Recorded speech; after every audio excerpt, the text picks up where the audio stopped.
eks arvatakse muidugi, et ta rohkem meeste töö, saagimine iseenesest ju juba mõeldakse, et kui on mets, siis ta kindlasti saagida ja seda peab kindlasti tegema see metsnik või siis naisterahvas, aga tegelikult on ju need tööd niimoodi, oli ennemalt olid ju metsavahid, kes tegelikult tegid kõik ära, mis sa ütlesid, eks ole, et metsniku roll otseselt on ju ainult kuidas öelda, kavandada, juhendada ja seda tööd organiseerida, eks ole. Kui sa oled hea juht, siis sa ise ei tee tegelikult mitte midagi, eks.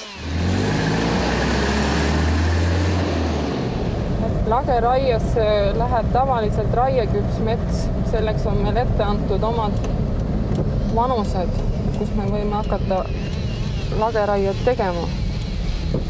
Ja samuti on mets ära jagatud kategooriatesse, et on hoiumetsad, on tulundusmetsad ja on kaitsemetsad.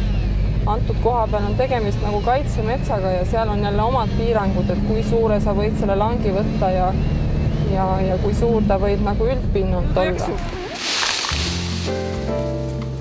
Kui ma näen, et mingi töö läheb hästi, et ma olen sellega ise rahul.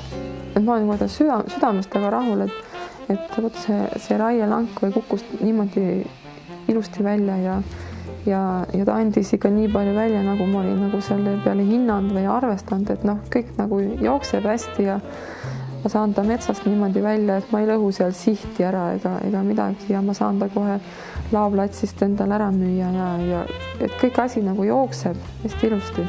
Siis tekib sihuke hästi hea rahulolu tunne.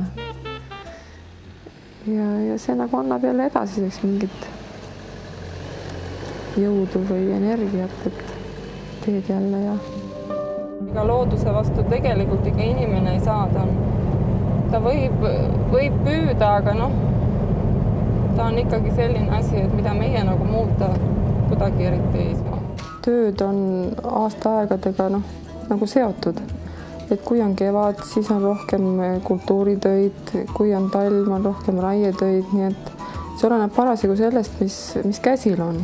Kõigepealt hommikul ma sõidan läbi pooleli olevad objektid, mis mul on, kas on mõni raie käsil või kui on kevadel istutamise aeg, et siis käin vaatan, kuidas on või taimi vedada või on materjali müük, et on vaja autodele koormat peale panna ja saatelehti kaasa anda.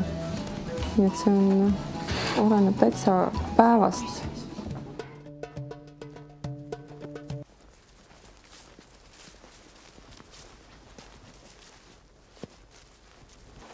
Kõige hullem on need klaasikillud, et kui nad käivad, siis nad ju lõhuvad, et korjaks siis enda järgi viisakalt ära siin.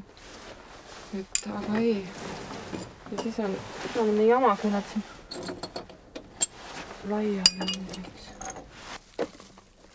Viimasel ajal mulle näiteks tundub, et mets on prügi mahapanek koht üldse. Kas see on nüüd sellest tingitud, et ümbruskonnad, need väiksed prügilad on kinni pandud?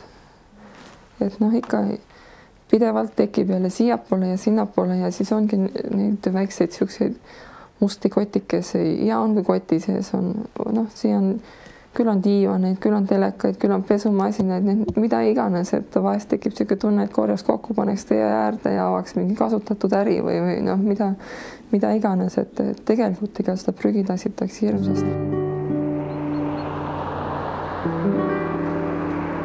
Tegelikult metsa juurde tõi mind sõna tõsiselt mõttes üks ainult juhus. See oli isegi mingil määral mingi trots, miks ma läksin seda metsandust õppima. Siis nagu tundus see kõigile mõeldamatu, et üks tüdruk läheb õppima mingit metsandust, kus ajalehes kuulutas, et lisaeriala on saemotorist. Ja õpetajad ei suutnud kuidagi sellest aru saada, et mida leiab üks tüdruk metsas. Ja lõppkokkuvõttes mind hakkas ikkagi huvitama, et mida seal siis on niimoodi, et miks see kõigile nii vastu võtmatu on. Ja nii ta läks.